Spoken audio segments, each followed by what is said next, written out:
क्या आप इमेजिन कर सकते हैं कि एक शख्स को बगैर खाने पीने के सुनसान रेगिस्तान में अकेला छोड़ दिया जाए और वो सिर्फ और सिर्फ जंगली जानवरों के रहमो करम पर हो।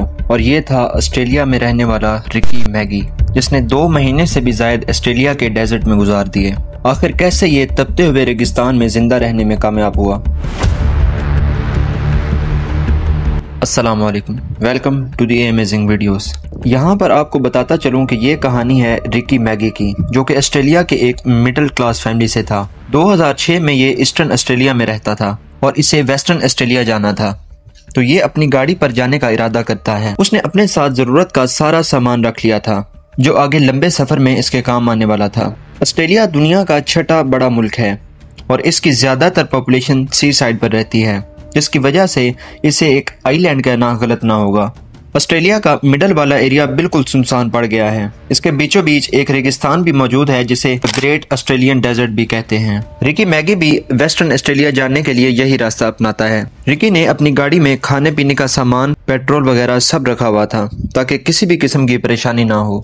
जब रिकी डेजर्ट वाले एरिया से जा रहा था तो उसे वहां पर कुछ लोग दिखाई दिए, जिन्हें देखने से ही लग रहा था कि उनकी गाड़ी खराब हो गई है। वो भी किसी लंबे सफर पर जा रहे थे, तो रिकी वहां पर रुका, उन्हें लिफ्ट दे दी ताकि किसी आसपास के इलाके में उन्हें मदद मिल सके। रिकी को क्या मालूम था कि जिनको इसने लिफ्ट दी है वो उससे सब कुछ छीनने वाले हैं। उन लोगों ने रिकी को बड़ी ही चालाकी से ड्रग्स दे दी और वो रिकी की गाड़ी, मोबाइल, वॉलेट और बाकी सामान लेकर फरार हो गए।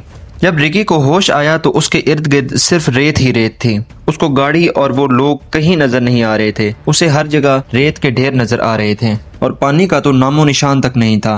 उसको उस वक्त ये भी पता नहीं था कि वो कहाँ पर मौजूद है। उसके सर पर सूरज के अलावा कुछ नहीं था। वो पास ही एक दरख्त के नीचे बैठ गया और सोचने लगा अब उसे क्या करना चाहिए। अब उसके पास सिर्फ 2 चांसेस थे, या तो वो अपनी जान बचाने की कोशिश करता या फिर वहीं पर बैठकर अपनी मौत का इंतजार करता।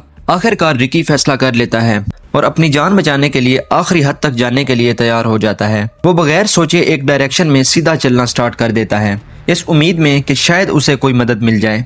ऑस्ट्रेलियन डेजर्ट का टेम्परेचर दिन के वक्त 40 डिग्री तक चला जाता है और रात के वक्त काफी ठंड पड़ जाती है। इस कंडीशन में रिकी के लिए चलना बहुत मुश्किल हो रहा था।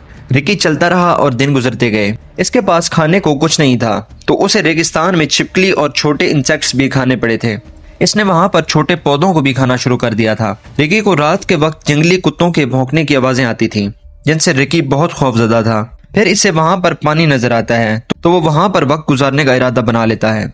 वो जिस जगह पर बैठा था उसने अपना वहां पर नाम भी लिख दिया था कि अगर वो मर जाए तो बाद में उसके घर वालों को पता चल सके कि रिकी आखिरी वक्त में कहां पर मौजूद था। दिन गुजर रहे थे और रिकी की हालत बद से बदतर हो चुकी थी। ना उसमें चलने की ताकत थी और ना ही कुछ कर पाने की। आखिरकार जिंदगी की तलाश में जब वो एक कैटल स्टेशन के करीब पहुंचा तो उसे मार्क क्लिफर्ड नामी शख्स ने देख लिया। उस वक्त रिकी मरने के बहुत करीब था। वो उसे हॉस्पिटल ले गया जहां पर उसका ट्रीटमेंट किया गया। इस सारे सफर ने रिकी का 60 किलो वजन कम कर दिया था। यहाँ पर आप बिफोर और आफ्टर की पिक्स देख सकते हैं। इसके बाद रिकी को उसकी फैमिली के हवाले कर दिया था। रिकी ने अपनी जिंदगी पर एक किताब भी लिखी थी, लेफ्ट फॉर डाई।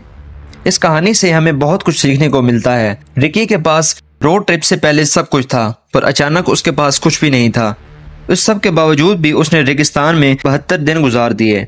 इसके पास खाना नहीं था और ना ही पानी। इसके पास थी तो सिर्फ विल पावर।